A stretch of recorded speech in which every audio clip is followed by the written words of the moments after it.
All right, we're going to try that again. I tried to do a video about EMF, and I was trying to show you some microwave radiation here in the front yard. And I turned my phone off airplane mode, and a ton of messages started popping up, and I tried to get off that screen, turn my phone off airplane mode, and it shut down the camera, so it was a bad idea. What I want to show you is the EMF from these things: electric razor, electric toothbrush. Very neglected items that typically are very high in EMF. Honestly, I've never tested either one of these. I've tested other devices like this. This is my son's, this is mine.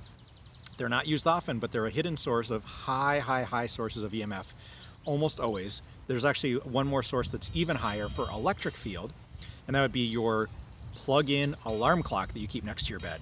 Really off the charts high. Hopefully I'll do a video on that. I don't have one to show you because I got rid of all those things because they're so high in EMF, like ridiculously high. These usually put out big electric or magnetic fields. That's what we're going to test. I showed you before the toaster oven was huge magnetic field, very dangerous. What I was trying to show people is microwave radiation. So this is not electric or magnetic field. This is microwave radiation from Wi-Fi, Bluetooth, and cellular. And in my home, right behind me, it's actually lower than this. It's green. There's some blocking going on in there. There's no Wi-Fi on in there. There's no cell phones. This is just the cell towers, the Bluetooth and the Wi-Fi from the neighbors, and the cell tower that's down that way. All right, so I'm going to take my phone off airplane mode and just show you this, and hopefully I don't get a bunch of, I'm just going to do it quick because otherwise I'm going to get a bunch of messages popping up. So let me show you what we look like. Okay, good enough. Let me take it back off airplane mode, go back to the camera. Okay, so you saw that. I'm going to turn that off. That's what you've got in your pocket or your bra strap or your pants all day long. That huge spike of microwave radiation that's in the red. It is dangerous, and you have it on all day, and you sleep with it next to your head. You take it in the bathroom. You never leave home with that. You bring it into your car, which is a metal tube where everything just bounces around and goes back into your body. Very dangerous. All right, well, now this is something most people don't talk about, we don't look at. Let's find out how these rate. So we're going to use an electric and magnetic meter in this case.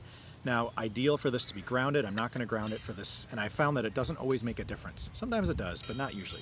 So we're going to look at the background electric field. So this is the electric field. It's almost zero, and I'm not grounded. I'm actually wearing some insulating layers here. Let me ground myself and see if that changes anything. All right, so now I'm grounded. I'm touching this. Now, we're going to turn on first the toothbrush, and we're just going to check the electric field and the magnetic field. So here we go. Right up here, get a little bit of a reading. It's not much, it's not bad at all. I wouldn't be concerned about that. I'm going to turn that off. We're going to check the magnetic reading. So let's look at the background magnetic field. If we move this, it changes for magnetic field. So magnetic field, we got to keep it steady.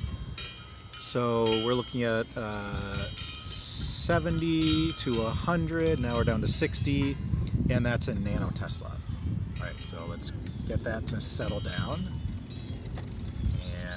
Find out what happens when we turn this on. Get it to settle down before I turn it on.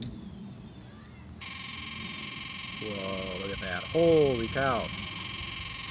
There's a bug on my arm here. Off the charts.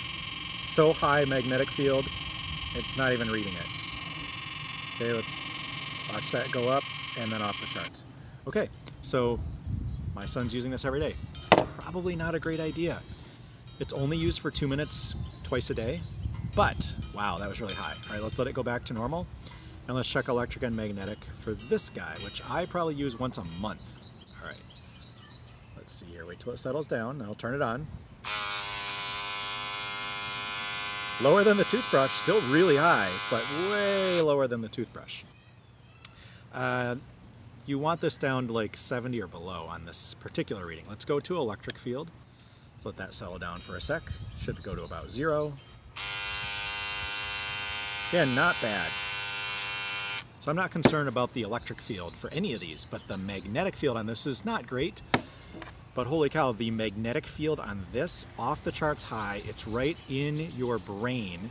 So magnetic electrical activity in the brain from kids, young kids, adults, doesn't matter. And you're putting this right here by the brain, the sinuses, the mouth, and of course the skin. And those magnetic fields can be very dangerous. Now, you're only using this for a few minutes a day, but you're using it every single day, twice a day, exposing yourself to that high magnetic field. And now we talked about the toaster oven has that high magnetic field, miswiring in the home has it. You could also have it on your water pipes. So you could be exposed to this super high magnetic field, off the charts high, super dangerous, all day long, every single day and not even know it. So this is the meter that I'm using. This is just an ME3030B. It covers magnetic and electric fields. Get one yourself and test. Always have to test or you never know.